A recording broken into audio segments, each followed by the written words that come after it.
بسم اللہ الرحمن الرحیم جی، السلام علیکم۔ کل شہباز شریف صاحب نے ایک بڑی جذباتی پریس کانفرنس کی اور اس کے اندر انہوں نے کئی باتیں کی۔ ہر بات کا تو ان کی جواب ہم نہیں دینا چاہتے۔ اس کے اندر سب سے زیادہ جو بات نظر آ رہی تھی وہ یہ نظر آ رہی تھی کہ پریشانی بے تحاشا ہے، اور اس پریشانی کی ایک وجہ تو یہ ہے کہ ان کو نظر آ رہا ہے کہ مسلم لیگ نون جو ہے وہ سیاست کا ماضی ہو گئی ہے باقی پی ڈی ایم کی جماعتوں کی طرح، اور سیاست کا مستقبل جو ہے وہ عمران خان اور تحریک انصاف ہے۔ اس کی پریشانی تو تھی ان کو، لیکن مجھے لگ رہا ہے کہ یہ پچھلے ہفتے دو ہفتے کے جو واقعات ہوئے ہیں اس سے ان کو یہ بھی پریشانی ہو گئی ہے کہ مسلم لیگ نون میں شہباز شریف جو ہیں وہ پارٹی کا ماضی ہو گئے ہیں اور مستقبل پارٹی کا جو ہے وہ مریم نواز ہونے والی ہے۔ تو ان کو دوہری پریشانی ہے، اور وہ جو بکھلاہٹ تھی، پریشانی تھی، وہ نظر آ رہی تھی جتنے وہ جذباتی طریقے سے سب باتیں کر رہے تھے۔ انہوں نے سب سے پہلے جس چیز کے اوپر سب سے زیادہ ٹائم لگایا وہ پھر وہی سائفر اور آڈیو لیک اور اس سے کیا ثابت ہو گیا اور کیا نہیں ثابت ہو گیا۔ بڑا انہوں نے دوبارہ اس بات کے اوپر یہ زور ڈالا کہ جی دیکھیں وہ کہہ رہے ہیں کہ منٹس بنا دیں گے۔ کہا انہوں نے کہ عمران خان کہہ رہے ہیں، عمران خان نہیں کہہ رہے، وہ تو اس کے اندر جو ایس پی ایم ہے وہ یہ کہہ رہے ہیں کہ منٹس میں نے بنانے، وہ تو ایک حقیقت بات ہے نا، سیکرٹری جو ہے وہی بنائے گا منٹس، اس میں کوئی خبر تو نہیں ہے۔ اور لیکن انہوں نے اس منٹس کی بنیاد پہ کہا کہ جی دیکھیں ثابت ہو گیا کہ بہت بڑی سازش ہے۔ صرف ایک وہ چھوٹی سی چیز جو ہے وہ بتانا بھول گئے کہ باقی تمام اس کے بعد جو اقدامات لیے گئے ہیں، جو فیصلے ہوئے ہیں، جو قومی سلامتی کی کمیٹی کی میٹنگ کی ہوئی ہے، جو باقی اس کے علاوہ بات چیت ہوئی ہے، اس میں اس منٹس کے اوپر انحصار کیا کیا گیا۔ میں نے تو نہ وہ کبھی منٹ دیکھے ہیں اس میٹنگ کے، نہ میں نے سنا ہے ان کے بارے میں منٹس کے بارے میں۔ جتنی بھی بات چیت ہوئی ہے وہ بات چیت اسی سائفر کے بارے میں ہوئی ہے۔ کون سا سائفر؟ جو سائفر واشنگٹن ڈی سی میں پاکستان کے ایمبیسڈر اور امریکہ کی حکومت کے نمائندے کے درمیان ہوئی۔ آفیشیل میٹنگ تھی، نوٹ ٹیکرز موجود تھے، نوٹس لے کر واشنگٹن ڈی سی سے پاکستان کی جو سفارت خانہ ہے اس نے کوڈڈ میسج بھیجا یہاں پر پاکستان میں فورن آفس کو، فورن آفس کے اندر وہ ڈی کوڈ کیا گیا۔ اچھا بائی دی وہ الحمدللہ انہوں نے یہ بھی کہا کہ وہ ڈی کوڈ ہو ہی نہیں سکتا، اور ڈی کوڈ ہو گیا تو پتہ نہیں کیا پاکستان میں تباہی آ جائے گی۔ میاں صاحب جتنے بھی سائفر آتے ہیں وہ سب ڈی کوڈ کیے جاتے ہیں، وہ ڈی کوڈ کیے بغیر آپ پڑھ نہیں سکتے ان کو، تو وہ بالکل ڈی کوڈ کیا گیا اور جو لسٹ تھی اس کو وہ بھجوا دیا گیا۔ پھر انہوں نے وہی بات کی کہ وہ پرائم منسٹر ہاؤس والا جو ہے مسنگ ہے۔ تو میاں صاحب اب تو آپ نے براہ راست بات کی ہے، میں آپ سے سوال کر رہا ہوں کہ آپ کو وزیر اعظم بنے ہوئے چند دن ہوئے تھے، آپ نے قومی سلامتی کمیٹی کی میٹنگ بلا لی۔ اس قومی سلامتی کمیٹی کی میٹنگ کا صرف ایک ٹاپک تھا، اور وہ یہ ٹاپک تھا کہ اس سائفر کے اوپر کیا ہوا، کیا یہ مداخلت تھی، کیا یہ سازش تھی، کیا ہوا، وہ واحد ٹاپک تھا۔ تو ذرا آپ قوم کو یہ تو بتائیں کہ آپ کیا اس میٹنگ کے اندر بغیر سائفر پڑھے چلے گئے تھے؟ مطلب آپ نے مراسلہ پڑھا ہی نہیں۔ آپ نے اپنے سیکرٹری سے یہ نہیں کہا کہ بھائی میں میٹنگ کے اندر جا رہا ہوں، مجھے ذرا لا کے دکھاؤ۔ اصولاً تو آپ نے ظاہر ہے پہلے آپ کو پڑھنا چاہیے تھا، پھر فیصلہ کرنا چاہیے تھا کہ میٹنگ بلانی ہے نہیں بلانی۔ آپ نے بیان داغ دیے، آپ نے میٹنگ چیئر کر دی، وہاں پہ فیصلے کر لیے، اور آپ کہہ رہے ہیں آپ نے سائفر ہی نہیں دیکھا تھا۔ اور اگر اس وقت آپ نے سائفر نہیں دیکھا تھا اور پی ایم ہاؤس میں نہیں مل رہا تھا تو آپ نے یہ 5.5 مہینے انتظار کیوں کیا یہ اعلان کرنے کے لیے کہ سائفر گم گیا ہے؟ مطلب صحیح ہے، ہمیں سمجھ میں آ رہا ہے کہ آپ کو جو پریشانی ہے، آپ کو نظر آ رہا ہے کہ قوم عمران خان کے ساتھ کھڑی ہوئی ہے، لیکن پھر بھی کسی اور ہی کی مدد سے کوئی الزام بھی لگانا تو الزام تو کوئی ڈھنگ کا لگائیں۔ لیکن میاں صاحب ہم آپ کا انتظار کریں گے، اس بات کا آپ کو جواب دینا پڑے گا قوم کو کہ کیا آپ نے قومی سلامتی کمیٹی کی میٹنگ چیئر کی بغیر سائفر پڑھے ہوئے، بغیر اس کو دیکھے ہوئے، بغیر اس کو ماننے کی ضرورت محسوس کیے ہوئے؟ تو یہ ضرور بتائیے گا۔ اور آڈیو لیک سے جانے سے پہلے میں میاں صاحب آپ سے ایک اور سوال بھی پوچھنا چاہتا ہوں کہ وہ جو آڈیو لیک ہے جس کے اندر آپ یہ مریم کو کہہ رہے ہیں کہ جج کے خلاف کیس بنانا بڑا ضروری ہے ڈار صاحب کے آنے سے پہلے تاکہ اس کو مینج کیا جائے، اور مریم آپ کو کہتی ہیں کہ نہیں انکل ان کو منانا چاہیے، تو آپ نے یہ کیس مینج کرنے کے لیے ان کے خلاف کوئی کیس بنایا تھا؟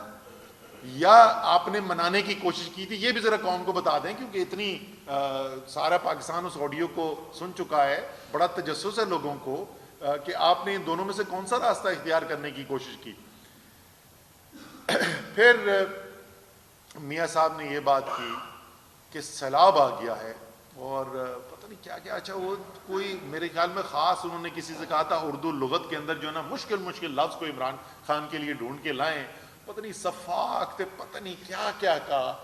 اور میاں صاحب لوگ سن رہے تھے آپ کو، اور خاص طور پہ وہ لوگ جن کے خاندان کے کینسر کے مریض، جن کو کوئی زندگی کے اندر آسرا نہیں تھا کہ اپنے پیاروں کا وہ علاج کر سکیں، وہ ہزاروں لوگ، وہ غریب لوگ جو کبھی کینسر کا علاج نہیں کروا سکتے تھے، اور عمران خان کے شوکت خانم کے ذریعے ان کو بہترین علاج کا موقع ملا۔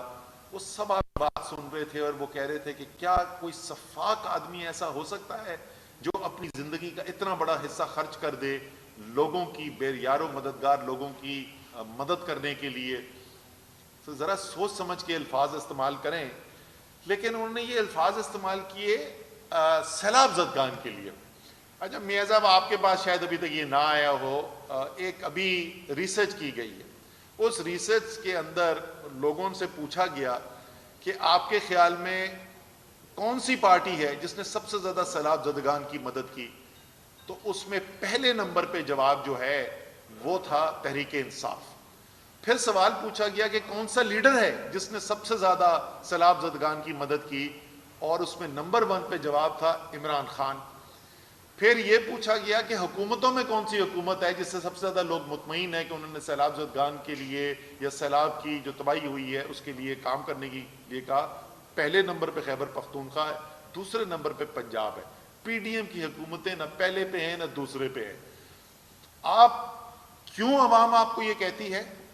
آپ کہہ رہے تھے کہ عمران خان جو ہے سیاست کر رہا ہے کیونکہ جلسے کر رہا ہے۔ آپ کیا کر رہے تھے؟ آپ عمران خان کے اوپر، تحریک انصاف کے لیڈرز کے اوپر، تحریک انصاف کے ورکرز کے اوپر سیلاب آنے کے بعد کیا بولتے ہیں میاں صاحب، آپ کا ایک بڑا پسندیدہ لفظ ہے آپ استعمال کرنے، شبانہ روز محنت کر کے جھوٹے پرچے بنوا رہے تھے آپ نے، میں نے جیسے کہا کہ اب اگلا پرچہ جو عمران خان کے اوپر آئے گا نا وہ بھینس چوری ہونے کا آئے گا، باقی تو کوئی الزام آپ نے چھوڑا نہیں۔ ایک طرف پاکستان کے لاکھوں لوگ سیلاب کی تباہی فیس کر رہے تھے، اور آپ کی حکومت صبح سے شام کس چیز کے اوپر لگی ہوئی تھی کہ اچھا کیسے میں عمران خان کے اوپر کوئی جھوٹا مقدمہ بناؤں، کیسے اس کی تقریر کے اوپر ایک دہشت گردی کا پرچہ میں اس کے اوپر کاٹ دوں۔ ساری دنیا میں آپ نے پاکستان کی رسوائی کرائی وہ جھوٹا پرچہ بنوا کے کہ ایک فارمر وزیر اعظم ملک کا جو ہے، سب سے بڑا سیاستدان ملک کا جو ہے، اس پہ تقریر کرنے کے اوپر دہشت گردی کے پرچے کٹ رہے۔ دنیا کے بڑے بڑے جریدوں کی ہیڈ لائن بنی وہ خبر۔ آپ نے جو رسوائی کرائی پاکستان کی، امید ہے اس کے اوپر کوئی نہ کوئی تھوڑی بہت شرمندگی ہوگی۔ اسد عمر کھڑے میں داتا دربار کے سامنے تقریر کر رہے ہیں، ٹیلی ویژن چینلز پہ لائیو تقریر چل رہی ہے، پرچہ کٹ گیا کہ آپ F9 پارک اسلام آباد کے باہر کھڑے ہوئے لوگوں کو اشتعال درا رہے تھے۔ یہ کر رہے تھے آپ جس وقت آپ کی ملک کے لاکھوں لوگ سیلاب کے ساتھ کی وجہ سے سخت ترین مشکل کا سامنا کر رہے تھے، اور وہ سلسلہ ختم نہیں ہوا، وہ چلتا چلا جا رہا ہے۔ ہمارا تو آج کل ہماری ملاقات جو ہے وہ زیادہ کچہری کے اندر یا ہائی کورٹ کے اندر ہوتی ہے۔ ہاں ابھی بھی ہو گیا، ابھی کل میں ہو گیا، کل میں مچلے کے جمع کرا کے آیا ہوں۔ اچھا جی، تو آپ اپنے اوپر قوم سے معافی مانگیں کہ جس وقت آپ کو قوم کی مدد کرنے کے لیے صبح سے شام تک کام کرنا چاہیے تھا، اس وقت آپ اپنے سیاسی مخالفین کے خلاف جھوٹے مقدمے بنا کر ساری وسائل جو ہیں ریاست کی اس کے لیے استعمال کر رہے تھے۔ تیسری چیز جس کا انہوں نے ذکر کیا، اور میں 4 چیزوں کی بات کروں گا، آخر میں معیشت پہ آؤں گا۔ تیسری چیز جو انہوں نے کیا، انہوں نے کہا کہ فوج کے خلاف بات کی، اور فوج کو پتہ نہیں نیوٹرل کہہ دیا اور چوکیدار کہہ دیا، اور یہ وہ فوج ہے جس نے قربانیاں دیں۔ خاص طور پہ انہوں نے دہشت گردی کی جنگ کا ذکر کیا۔ میاں صاحب ہمیں بڑا فخر ہے کہ اس فوج نے قربانیاں دیں، اور وہ دہشت گردی کے خلاف وہ دہشت گردی کے خلاف انہوں نے جنگ لڑی اور اس جذبے سے لڑی اور وہ قربانیاں دی جو دنیا میں اور کوئی نہیں کر سکی، اور وہ کامیابی دلائی، اور قوم جو ہے اپنی فوج کے ساتھ کھڑی رہی. تو اس میں تو کوئی شک ہی نہیں، اور وہ آج تک جاری ہیں قربانیاں. پچھلے آپ صرف 1-1.5 مہینے دیکھ لیں تو آپ کو نظر آئے گا کہ آج بھی وہ قربانیاں جاری ہیں، اس میں تو کوئی شک نہیں. لیکن میاں صاحب ذرا سا یہ یاد کریں کہ جب وہ دہشت گردی کی جنگ ہو رہی تھی تو آپ کی پارٹی اور اس کے بڑے بڑے لیڈر اسی فوج کے بارے میں کیا کہہ رہے تھے. وہ شخص جس کو آپ نے وزیر دفاع کی کرسی پہ لگایا ہے، اور خاص میرے خیال میں یہی ان کے مستقبل ماضی کے بیانات ہیں جن کی وجہ سے آپ نے چنا ہے ان کو وزیر دفاع کی کرسی پر بٹھانے کے لیے، وہ پاکستان کی اسمبلی کے اندر کھڑے ہوئے کہہ رہے تھے کہ ہر جنگ اس فوج نے ہاری ہے. اور کیا کہتے ہیں خواجہ آصف کہ سینہ ٹھوک کے بھی یہ بجٹ مانگتے ہیں، ان کو شرم نہیں آتی. خواجہ آصف کہتے ہیں کہ یہ فوج اپنے عوام کی ہڈیوں سے گوشت نوچ کر کھا گئے ہیں. یہ وہ جس وقت دہشت گردی کی جنگ لڑی جا رہی تھی اور قربانیاں دی جا رہی تھیں، میاں صاحب یہ آپ کا وزیر دفاع کہہ رہا تھا. مریم کے پسندیدہ انکل پرویز رشید کہتے ہیں کہ جرنیلوں کو کام ہے، یہ اسی وقت باتیں ہو رہی ہیں ساری جس وقت یہ دہشت گردی کی جنگ ہو رہی ہے. وہ کہتے ہیں جرنیلوں کا کام ہے ملک کو تباہ و برباد کرنا، اور پھر نواز شریف اس کو آ کر ٹھیک کرے. میں ابھی بڑی لمبی فہرست ہے. اس کے بعد نواز شریف نے کیا کہا فوج کے بارے میں، سپہ سالار کے بارے میں، انٹیلیجنس ہیڈ کے بارے میں، وہ ساری قوم سن چکی ہے. مریم نے کیا کہا اور کہتی جا رہی ہیں. ابھی پچھلے کوئی مہینے کے اندر انہوں نے دوبارہ حملہ کیا. تو اس ٹاپک کے اوپر میاں صاحب آپ اور آپ کی پارٹی منہ نہ کھولے نا تو وہ بہتر ہے. آئندہ جو ہے اس پر بات کرنے سے احتیاط کریں، کیونکہ آپ کا دامن داغ ہے اس ٹاپک کے اوپر. جیسے آپ نے حملے کیے ہوئے ہیں اپنی فوج کے اوپر آپ کی پارٹی نے، یہ کسی اور پولیٹیکل پارٹی نے پاکستان کی نہیں کیے ہوئے. تو اس کے اوپر آئندہ سے وہ لوگ جن کے گھر میں شہادتیں ہوئی نہیں ہیں وہ آپ کے منہ سے اس ٹاپک کے اوپر بات نہیں سننا چاہتے. آخر میں آتے جی معیشت کے اوپر. معیشت کے اندر انہوں نے 2-4 چیزوں کا ذکر کیا. ایک انہوں نے بات کی کہ یہ کیسی پارٹی ہو سکتی ہے، یہ کوئی سوچ سکتا ہے 75 سال میں کبھی نہیں ہوا کہ IMF کے ساتھ معاہدہ جو اتنا ضروری تھا، اس معاہدے کے خلاف شوکت ترین نے کو ٹیلی فون کال کی، کو بیان دیا جس سے وہ معاہدہ خطرے میں ڈالا جا سکتا تھا. اس سے بڑی غداری کیا ہو سکتی ہے؟ میاں صاحب کو یاد دلاؤں کہ غداری اس سے بڑی کیا ہو سکتی ہے IMF کے معاہدے سے؟ میرے خیال میں تو بالکل بھی کوئی غداری کی بات نہیں ہے. اگر آپ کی رائے کے اندر IMF کا معاہدہ نہیں ہونا چاہیے یا آپ کی رائے ہے، اس میں کوئی غداری نہیں ہے. لیکن کیونکہ آپ اس کو سمجھتے ہیں کہ غداری ہے تو میں آپ کو یاد دلاتا ہوں کہ آپ نے کیا کیا ہوا ہے. آپ نے ٹیلی فون کال نہیں کی کسی بند کمرے کے اندر، آپ قومی اسمبلی کے فلور پر آئے، آپ سینٹ کے فلور پر آئے، آپ نے مشترکہ پارلیمان کے اجلاس کے اندر فیٹف جس سے پاکستان کو بچانا ضروری تھا ورنہ ہم بلیک لسٹ میں جا سکتے تھے اور معیشت کی تباہی آ سکتی تھی، آپ نے اس فیٹف بل کے خلاف ووٹ ڈالے. PDM کی پارٹیز نے تمام اوکیزنز پہ قومی اسمبلی میں، سینٹ کے اندر، مشترکہ اجلاس کے اندر، اور آپ نے کہا وہاں پہ سینٹ میں میجورٹی تھی، وہاں سے ریجیکٹ کرا دیا، اس لیے تو مشترکہ اجلاس میں گیا تھا اور وہاں پر آپ نے یہ کروایا. اور یہ ہم بیٹھے تھے، میاں صاحب میں کمرے میں بیٹھا ہوا تھا جس وقت بات چیت شروع ہوئی تھی فیٹف بل کے اوپر. سامنے انہوں نے ہمارے لا کے پھینکا مسودہ نیب کی ترمیموں کا، جو 34 ترمیمیں کہ سب کو معاف کر دو، جس نے جتنی بھی چوری کی ہے اس کو معاف کر دو. جب تک یہ نیب کی ترمیمیں نہیں کرو گے ہم پاکستان گیا بھاڑ میں، فیٹف گیا بھاڑ میں، بلیک لسٹ ہوتا ہے تو ہو پاکستان. ہم نے مخالفت کر رہی ہے. آخری وقت تک آپ نے ووٹ ڈالے اس بل کے خلاف. اسٹیٹ بینک آف پاکستان کا قانون جو IMF کے معاہدے کی ریکوائرمنٹ تھی، پھر وہی خواجہ آصف کہتے ہیں 1971 کے پاکستان کے 2 لاکھ ہونے کے سانحے سے بڑا یہ سانحہ ہے. آپ نے نیشنل اسمبلی میں اس کے خلاف ووٹ ڈالا، سینٹ سے اس کو ریجیکٹ کروایا، مشترکہ اجلاس میں اس کے خلاف ووٹ ڈالے. IMF کا معاہدہ براہ راست اسی معاہدے کی بات کریں جس کو آپ کہہ رہے ہیں کہ اگر کوئی بیان دیا جس میں اس میں خطرہ پیدا ہو جائے تو یہ ملک سے غداری ہے. آپ نے ووٹ ڈالے. یعنی اگر آپ جس کو آپ کہتے غداری، اور میں نہیں کہتا اس کو غداری، میں اس کو نہیں کہتا، میں آپ سے اتفاق نہیں کرتا تھا، آپ نے غلط پوزیشن لی، اپنی ذات کے لیے پوزیشن لی، لیکن آئی ایم ایف کے معاہدے کے خلاف ہونا کوئی غداری نہیں ہے. لیکن آپ کہہ رہے ہیں اس کو غداری. آپ نے وہ غداری مرتکب کی اور آپ کی اس غداری کا ریکارڈ قومی اسمبلی میں، سینٹ میں، مشترکہ اجلاس میں موجود ہے. دوسری بات انہوں نے معیشت کے اوپر یہ کی کہ کیا مہنگائی پچھلے 5 ماہ میں آئی ہے؟ جی میاں صاحب، جیسی پچھلے 5 ماہ میں آئی ہے نا، شاید آپ کو کسی نے بتایا ہی نہیں ہے، یہ پاکستان کی تاریخ میں کبھی نہیں آئی. پاکستان کی تاریخ کے اندر وہ اشیاء جو لوگوں کی روزمرہ استعمال کی ہوتی ہیں، اس کی افراط زر کی شرح کبھی آج تک 26-27% سے اوپر نہیں گئی تھی. اور وہ جس وقت عمران خان کی حکومت آپ نے ایک سازش کے تحت ختم کی، وہ افراط زر جو ہے وہ 16% کا تھا.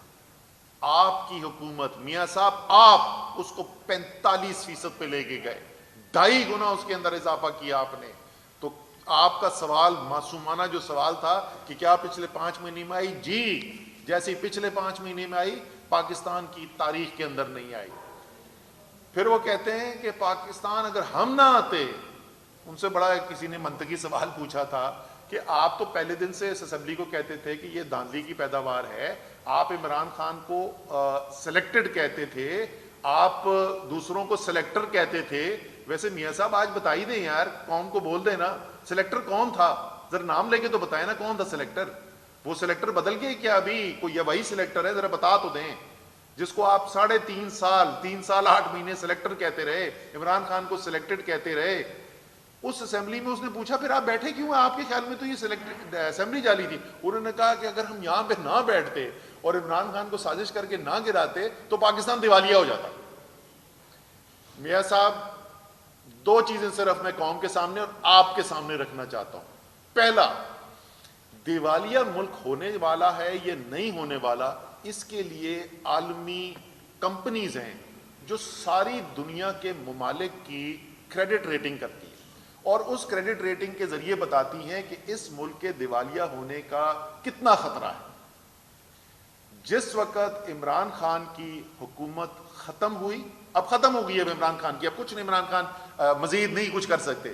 جب حکومت ختم ہوئی تو موڈیز کی ریٹنگ جو تھی ہماری وہ B3 تھی، اور ہماری اس کے ساتھ سٹیبل، یعنی ایک ایسی کہ جس کے اندر خطرہ کوئی نہیں ہے، ایسی آؤٹ لک تھی. آپ کی حکومت آنے کے بعد چند ماہ کے بعد موڈیز نے پہلے وہ جو سٹیبل آؤٹ لک تھی، یعنی آگے کوئی خطرہ نظر نہیں آ رہا، اس کو بدل کے پہلے منفی کیا.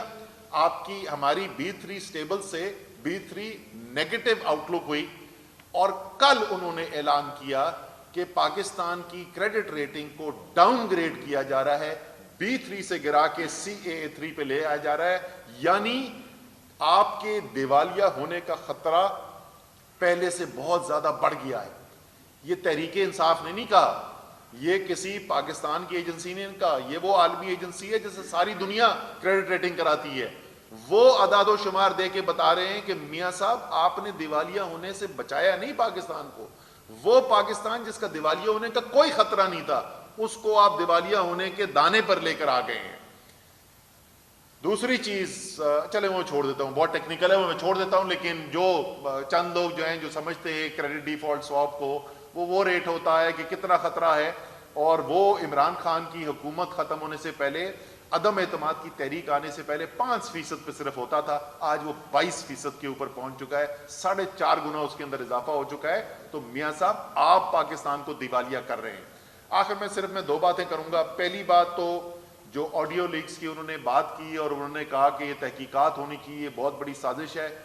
ہم مکمل طور پہ اتفاق کرتے ہیں کہ اس پورے سائفر کی اور اس پورے ایپیسوڈ کی تحقیقات ہونی چاہیے، اس بات پہ مکمل طور پہ اتفاق کرتے ہیں. لیکن میاں صاحب اگر آپ سمجھتے ہیں کہ رانا ثناء اللہ کی FIA کی تحقیقات کو کوئی انسان پاکستان کے اندر یہ مان جائے گا کہ یہ شفاف تحقیقات ہو رہی ہیں، تو یہ نہیں ہونے والا. ہمارا مطالبہ ابھی بھی وہی ہے جو 6 ماہ پہلے تھا. میں تو چیف جسٹس سپریم کورٹ سے بھی یہ ریکویسٹ کروں گا، وہ سو موٹو ایکشن لے سکتے ہیں. ان کے پاس سائفر اسپیکر صاحب بھجوا چکے ہیں. ایک جوڈیشل کمیشن بنائیں اور اس جوڈیشل کمیشن کے ذریعے یہ تحقیقات کی جائیں تاکہ جو بھی سچائی ہے وہ سامنے آ جائیں. قومی سلامتی کمیٹی ایک دفعہ نہیں 2 دفعہ کہہ چکی ہے کہ واضح بیرونی مداخلت ہوئی. یہاں تک تو اتفاق رائے ہے سب کا. جو تحریک انصاف کا بیانیہ ہے وہ یہ ہے کہ اس مداخلت ہونے سے پہلے ایک سازش بنائی گئی جس کی بنیاد کے اوپر مداخلت ہوئی. ہم ٹھیک کہہ رہے ہیں یا غلط کہہ رہے ہیں؟ ایک عدالتی کمیشن بنے گا, وہ تحقیقات کرے گا, جس مرضی ایجنسی کو وہ استعمال کرنا چاہیں وہ استعمال کریں گے. حقیقت سامنے آ جائے گی, قوم کے سامنے حقیقت آ جائے گی, اور قوم یہ حق رکھتی ہے کہ اس کو یہ حقیقت اس کے سامنے آئے.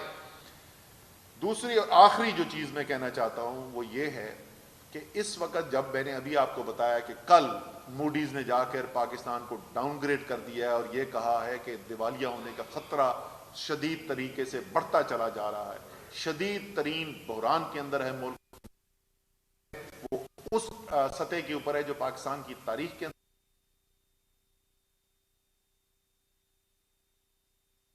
سخت ترین مشکل ترین صورتحال کے اندر پاکستان کی وفاقی حکومت جو ہے وہ ڈسکس کیا کر رہی ہے, کتنے گولے خریدے جائیں گے, کروڑوں روپے کے خریدے جائیں گے, وہ عوام کے اوپر برسائے جائیں گے. ابھی اسلام آباد جو ہے وہ کنٹینر سے بھرنا شروع کر دیا ہے. آپ اپنی عوام سے کتنے خوف زدہ ہیں؟ اپنی عوام سے حکومت جو اتنی خوف زدہ ہو, یہاں کوئی لشکر نہیں آنے والے, یہاں پر اگر آئیں گے, ابھی تو کال بھی نہیں دی, تو اگر آئیں گے تو پاکستان کے عوام آئیں گے, عوام آئیں گے جن کے ووٹ سے حکومتیں بنتی ہیں اور گرتی ہیں. اس عوام سے آپ اتنے خوف زدہ ہیں کہ ابھی سے آپ نے کنٹینر بھرنے شروع کر دیے. تمام دہراؤں گا میں اس بات کو کہ تمام وہ لوگ حکومت میں چاہے بیٹھے ہوئے ہوں, پی ڈی ایم کے حصہ ہوں, میڈیا کا حصہ ہیں, فیصلوں کے اوپر اثر انداز ہونے کی صلاحیت رکھتے ہیں, سب کو اس وقت اس لمحے فکریہ کے اوپر سوچنا چاہیے. اور اس شدید ترین پاکستان کا جو بحران ہے, اسے نکلنے کے لیے نئے الیکشن کے علاوہ کوئی اور راستہ نہیں ہے.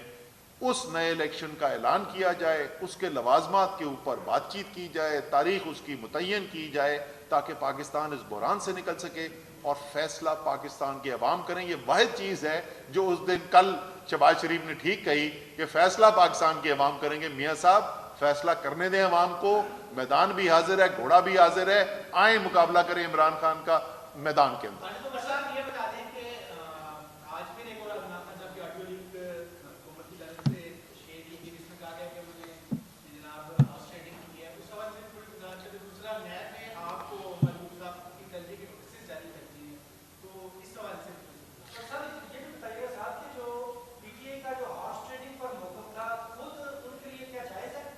اچھا, پہلی بات تو یہ کہ جو آڈیو آئی ہے اس کی چیپیاں جو جوڑی گئی ہیں, وہ چیپیاں بھی اتنی بری طریقے سے جوڑی گئی ہیں تو آپ کو بالکل ڈسٹنکٹلی آپ کو سنائی دیتا ہے کہ کہاں پہ آواز بدل رہی ہے.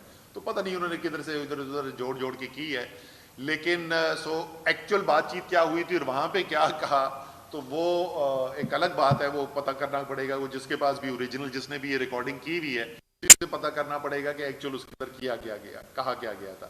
لیکن 1 منٹ کے لیے میں بالفرض محال یہ مان لوں کہ وہ درست بات ہے, تو مجھے وہ خریدے ہوئے تھے بندے, تو وہ گئے کدھر؟ اگر وہ ہارس ٹریڈنگ ہوئی تھی تو وہ ڈالنے کے آئے کیوں نہیں, وہ گئے کدھر؟ بکواس بات ہے بالکل. جی, نیب والا جو ہے, نیب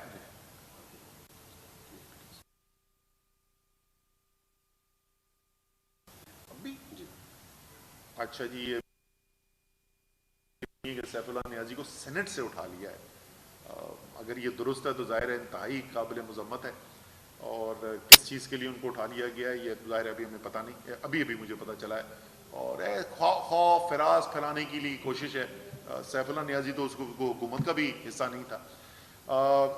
نیب کا جو نوٹس ہے جی, نیب کا نوٹس ہمارے اپنے قانونی جو ماہرین ہیں ان کے ساتھ بات کر کے بالکل جواب دے دیا جائے گا. جو فیصلے کیے گئے جس کے اوپر وہ سوالات پوچھ رہے ہیں وہ پورے ریکارڈ کا حصہ ہے, اس میں کوئی چھپی ہوئی بات تو ہے نہیں.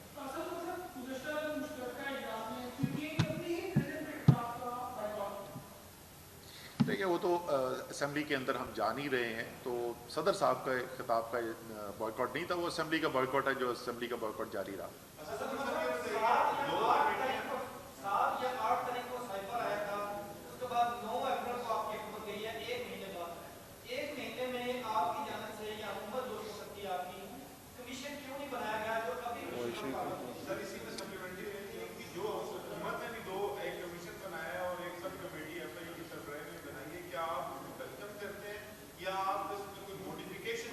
نہیں ہم تو میں نے پہلے بول دیا نا کہ ہم جو ہے وہ کوئی اس حکومت کے بنائے ہوئے کسی کمیشن کو ہم بالکل بھی نہیں اس کو ایکسیپٹ کرتے. ہمارا مطالبہ جو ہے پہلے دن سے وہی ہے کہ عدالتی کمیشن بنایا جائے. جہاں تک آپ بات کریں تھے کہ 1 مہینے کی بات نہیں ہے, وہ پہلے عمران خان صاحب ایکسپلین کر چکے ہیں. یہاں پر اسلامی ممالک کی کانفرنس تھی اور اس اسلامی ممالک کی کانفرنس کی وجہ سے اس ایشو کو, اس وراسلے کے ایشو کو جو ہے وہ منظر عام پر نہیں لایا گیا تھا. اور اس کے بعد میرے خیال میں کتنی 24-25 تاریخ ایسی کوئی تاریخ تھی جس کو وہ ہوا, ہاں 27 مارچ کو ہوا, 27 مارچ کو اجلاس ختم نہیں, 27 مارچ کو جلسہ ہوا تھا نا, جلسہ 27 مارچ کو ہوا تھا. آئی تھنک یہ کوئی 23, 24, 25 مارچ ایسی کوئی تاریخیں تھیں جس کے اندر وہ اسلامک کانفرنس ختم ہوئی. اس کے فوراً بعد انہوں نے اس کے اوپر کام شروع کر دیا تھا. اور ہماری کابینہ کی میٹنگ نے کیبنٹ ڈیسیژن ہے کمیشن بنانے کا, وہ تو اس کے بعد حکومت ختم ہوگی نا, اس کے تو 1-2 دن کے بعد حکومت ختم ہوگی تھی. نہیں کیبنٹ کی میٹنگ جو تھی وہ تو 1 یا 2 دن صرف پہلے ہوئی تھی.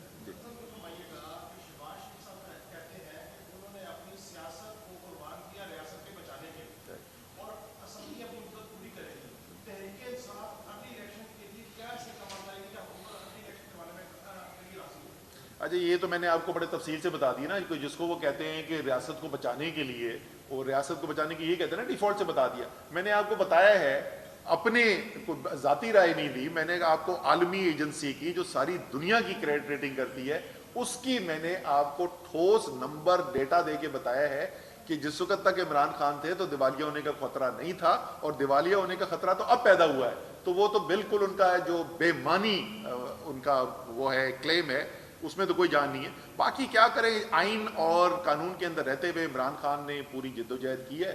آگے بھی آئین اور قانون کے اندر رہتے ہوئے جو بھی وہ کر سکتے ہیں, ملک کو جو تباہی کس کی طرف جا رہا ہے اور جس طریقے سے دلدل کے اندر معیشت پستی جا رہی ہے, اس سے بچانے کے لیے جو بھی کیا جا سکتا ہے, اس میں کوئی شک نہیں ہونا چاہیے کہ عمران خان نے وہ کرنا ہے, اور قوم ان کے ساتھ کھڑی ہے. عمران خان نے جو بھی فیصلہ کرنا ہے قوم ساتھ کھڑی رہے گی. Thank you.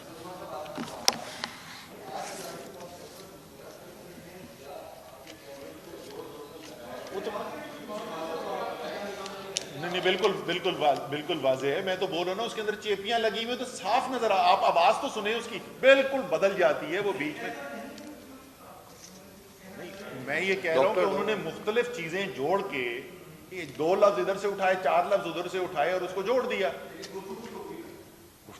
گفتگو تو ظاہر ہوگی, گفتگو تو ہوگی, لیکن مجھے بتاؤ کہ وہ گفتگو جو ہے جس کے اندر میں نے پہلے جملے میں ایک بات کی, 5ویں جملے میں میں بالکل مختلف ایک بات کر رہا تھا, آپ نے 2 لفظ ادھر سے اٹھائے, 2 لفظ ادھر سے اٹھائے, تو گفتگو جو آپ کو سنائی دے رہی ہے وہ گفتگو نہیں ہوئی, کوئی گفتگو ہوئی.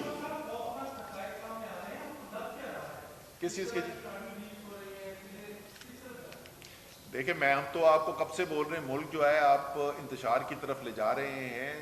ملک جو ہے وہ مشکل سے مشکل ترین حالات کی طرف جاتا چلا جا رہا ہے. آپ اس بحران کی شدت میں اضافہ کر کے ملک کے ساتھ بہت بڑا ظلم کر رہے ہیں. تو حکومت اور کس کو,